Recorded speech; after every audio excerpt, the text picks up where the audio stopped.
Hey everyone, Mr. Happy here, back with another Final Fantasy VII Rebirth video. We have been eating good this last week. Between the release date announcement trailer at State of Play, to all of the hands-on coverage that's been coming from several creators, myself included. But to top it all off, there have been a slew of interviews releasing from media sites all over the world, giving us juicier and juicier details down to even the most minute things and the curiosities of longtime fans. Now, I haven't even had time to digest all of this, but fortunately, at Kimochi over on Twitter has highlighted some of the major points that come out of these various interviews. Now, I have seen things in addition to what she has tweeted, so I'm going to be just mixing in any major points that I possibly can, because like I said, there's just too much to cover. I do want to say though, this video is definitely going into territory that if you didn't play the original, you probably don't want to watch the rest of this video. It's just gonna have to be said, things referring back to the original game. It's just unavoidable with something like this. So this has been your fair warning. Alright, so here is our reference tweet again from Audrey at Kimochi on X/Twitter, whatever you want to call it. Super grateful to have her doing all the translation work for websites like GameSpark and Dengeki to get us all of the news that we possibly could. So let's just run down the list of some of the exciting things here.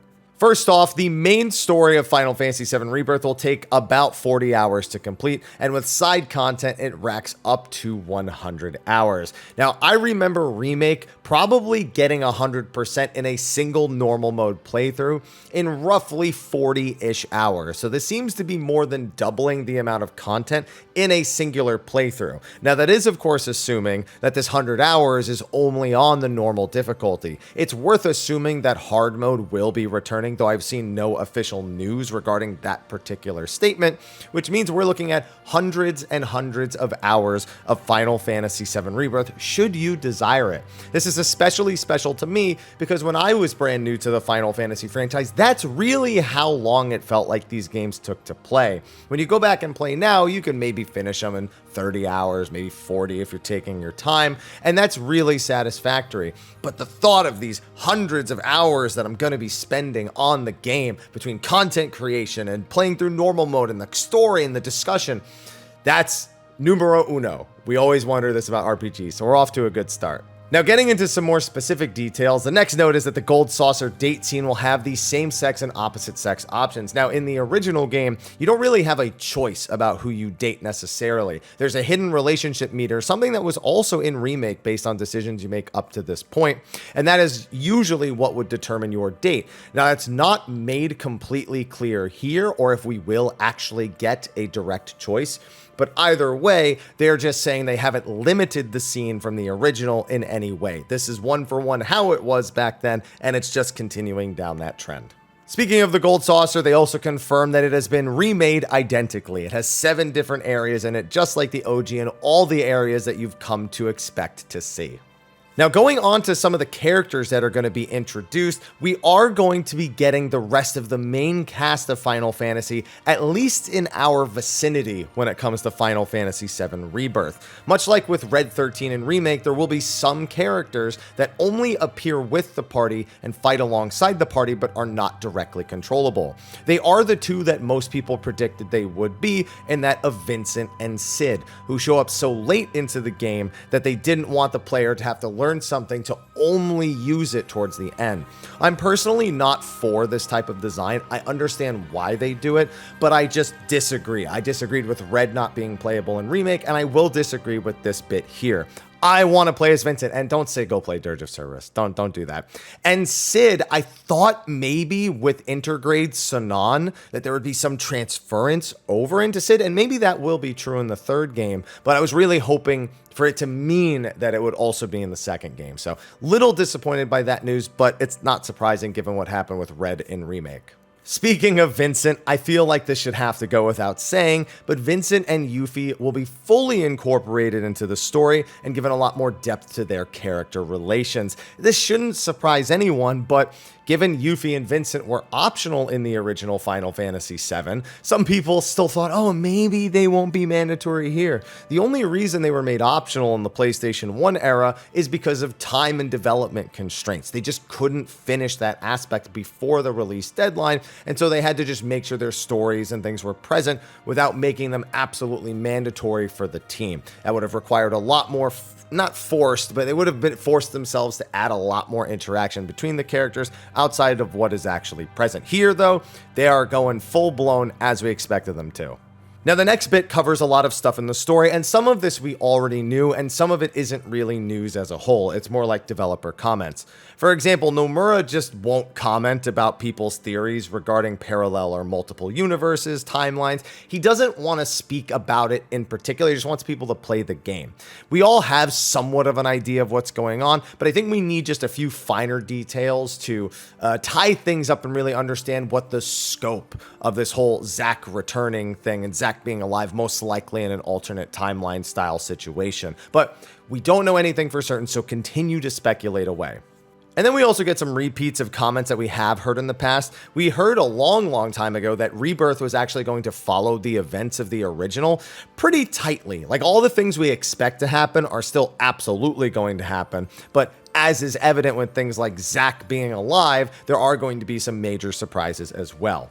Now, the story itself will end at the Forgotten Capital, and the events that we expect to take place, well, they said that, I believe it was Kitase who said, we know there's one scene people are dying to see. Oh, what a tongue-in-cheek thing to say. Anyway, they said that while we will be ending at the Forgotten Capital in Part 2, that where we go before that isn't necessarily in the same order as it was in the original game. So we can expect to go to all the same locations we normally would by this point, but that we might just be doing them in a different order. Something, again, we have heard before, but it's reinforced in the more recent interviews. And to go with that, there will be mysteries that unfold alongside the story that primarily follows the OG. So while we are going to be going to all these locations, other things will be happening alongside of that. And that shouldn't really surprise anyone because of the major element of Zack being alive. In fact, they had a very particular comment about Zack, who we will be getting a playable chapter as. This has been confirmed now that we will have a whole section that is brand new to Final Fantasy VII that involves playing as Zack and whatever actually was the result of the events of Remake. And that's no doubt going to tie into other things that are happening with the party and all that. There are, of course, going to be new characters as well. They did this in Remake. They introduced characters from like the novels or other sorts of media that they've released for 7. And then they can make new characters as a whole on top of that as well. But all the characters you expect to see are still going to be there. And finally, we get into the topic of Chocobos. Now, we have some confirmation of features that are going to be here for Final Fantasy VII Rebirth and ones that will not. While you're actually going to have a lot of customization and functionality with the Chocobos, you can use them to explore the environment, swim, climb cliffs, fly. The one thing that will not be in Final Fantasy VII Rebirth is Chocobo breeding. Now, this was something that was major in the original Final Fantasy VII, but was also kind of a major hassle. Nowadays, we have the internet, so you can follow kind of a step-by-step guideline to get to exactly the result you want, and skip kind of the tedious mixing and matching of things that you may have had to do when you were a child that didn't have access to all that information.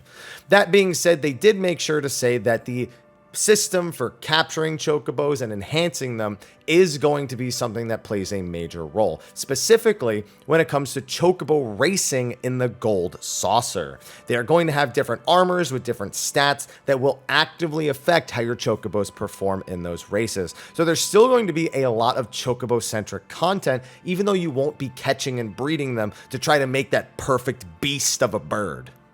Now, I did manage to catch a little bit of the IGN interview where they ask a few more questions that go relatively unanswered or unhinted at. You know, is Genesis going to be returning? They said they don't want to talk about it. I mean, come on, we all know he's going to be back. That's not even a question, but at least they tried, you know. They also talk about how the Chocobo races, there's a lot more tracks than there used to be, so it's not just like the one track that everyone came to know and love from the original. They talk a little bit about like Red 13 riding the Chocobo being a hotly debated debated dev topic. They talk about the Segway in Costa del Sol being really like a local thing to make it feel more like a resort town.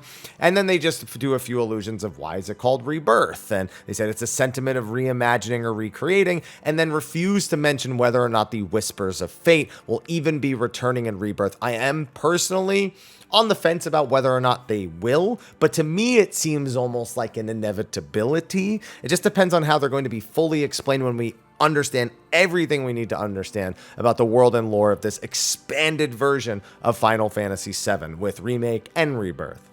And one final bit of discourse to bring up that I've seen over on social media is in regards to the game's engine. It is not being developed on Unreal Engine 5 and is instead using the same modified Unreal Engine 4 that was used for Remake. Some people are upset about this, but me, I couldn't care less. And that's from someone who's actually played Rebirth. It feels familiar, it looks fantastic, and if you have something that worked with all the assets working in it, why take the time to port it over? Not to mention, I'm not too familiar, so absolutely feel free to correct me in the comments section, but I believe with it being a modified version of Unreal Engine 4, some sort of fork, that would probably make porting of the assets a little more difficult, but without knowing the nitty-gritty of it, I'm absolutely open to being wrong about that, so consider that just a thought that I decided to throw into the video.